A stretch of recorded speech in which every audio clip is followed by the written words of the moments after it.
Halo, good news sir. Nommensen adalah sosok yang tidak asing lagi bagi orang Batak. Misionaris asal Jerman ini telah mendedikasikan hidupnya bagi Tuhan dan terpanggil mengabarkan Injil bagi orang Batak yang jauh dari kampung halamannya. Pemilik nama lengkap Ingvar Ludwig Nommensen ini lahir di Nordstrand, Schleswig, yang pada waktu itu merupakan wilayah Denmark dan sekarang wilayah Jerman. Sejak kecil sudah memiliki impian untuk menjadi seorang penginjil, dan impian itu pun terwujud hingga ia menjadi penginjil besar bagi orang Batak. Berikut ini 5 fakta tentang Ingvar Ludwig Nommensen versi Good News Top yang dirangkum dari berbagai sumber. Namun sebelum lanjut, luangkan waktu Anda menekan subscribe, karena subscribe Anda sangat bermanfaat untuk kami lebih semangat menyajikan news berikutnya. Terima kasih. 5. Lahir dari keluarga miskin.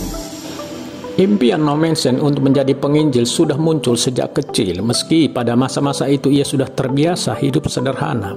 Dalam kesederhanaan itu disebabkan orang tuanya yang tunakarya dan sering sakit-sakitan. Ia bahkan sering kelaparan karena tidak punya makanan, sehingga ia terpaksa mencari sisa-sisa makanan di rumah-rumah orang kaya bersama teman-temannya. Maka sejak usia 8 tahun pun ia sudah menjadi gembala upahan hingga umur 10 tahun. Tapi rintangan tak luput menghambat cita-cita mulia itu.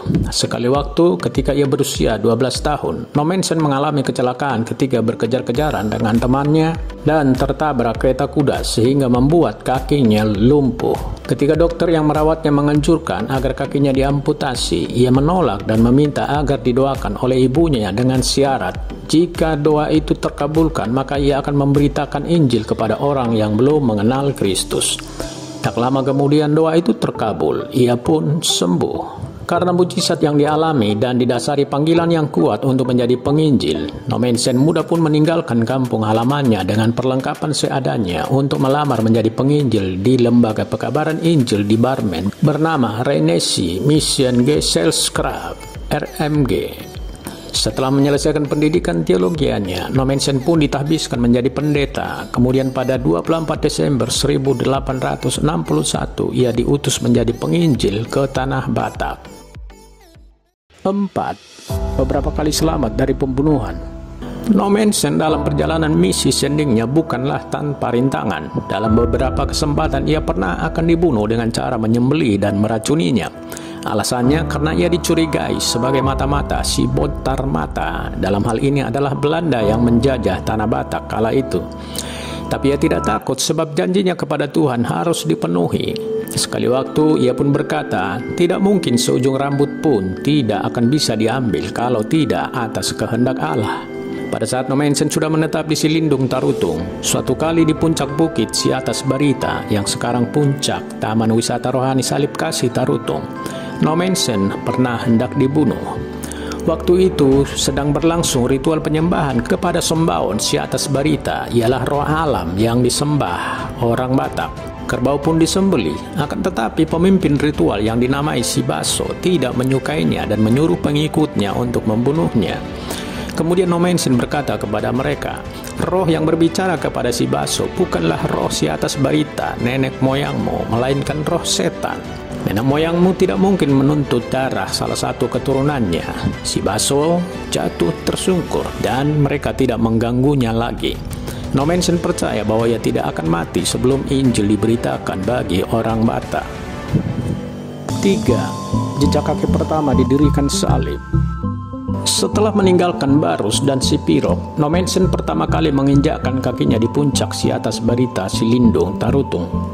Di atas bukit tersebut sekarang berdiri megah salib setinggi 31 meter sebagai monumen masuknya Injil di tanah Batak dan penghormatan kepada sang penginjil Nommensen yang telah mendedikasikan hidupnya untuk orang Batak.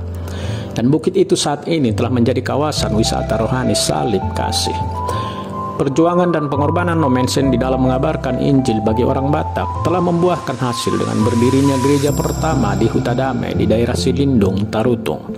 Dan dari sanalah cahaya Injil itu bersinar, menyinari wilayah-wilayah lain di tanah Batak, bahkan wilayah lain di Sumatera Utara. Gereja kecil di Huta Damai ini menjadi benih lahirnya gereja-gereja besar menjulang tinggi ke langit di tanah Batak, bahkan di seluruh negeri berkat perjuangan Nommensen. 2. Rasul Batak. Peradaban orang Batak akan berbeda ceritanya jika Dr. Ingwer Ludwig Nommensen tidak pernah menginjakkan kakinya di tanah Batak. Nommensen adalah manusia biasa dengan tekad luar biasa.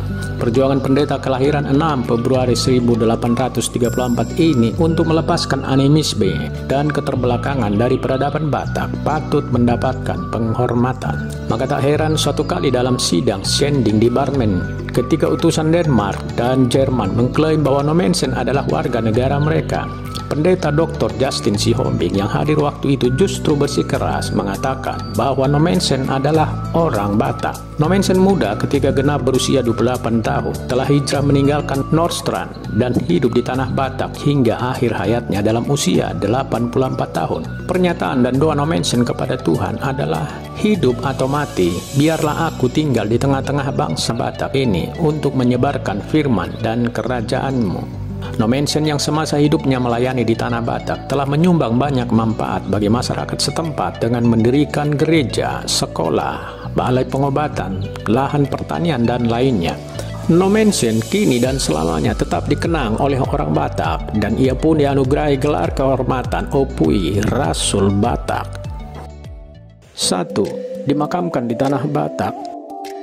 Nommensen wafat pada 23 Mei 1918 pada usia 84 tahun dan dimakamkan di sisi makam istrinya yang kedua, Christine Hander, dan putrinya serta misionaris lainnya di Desa Sigumpar, Kecamatan Silaen, Kabupaten Toba, Samosir. Sejak 1891 ia telah tinggal di sana hingga akhir hidupnya. Kemudian Yayasan Pasopar, lembaga yang peduli dengan kelestarian sejarah kekristenan di tanah Batak, memugar makamnya dan mengabadikannya menjadi Nommensen Memorial.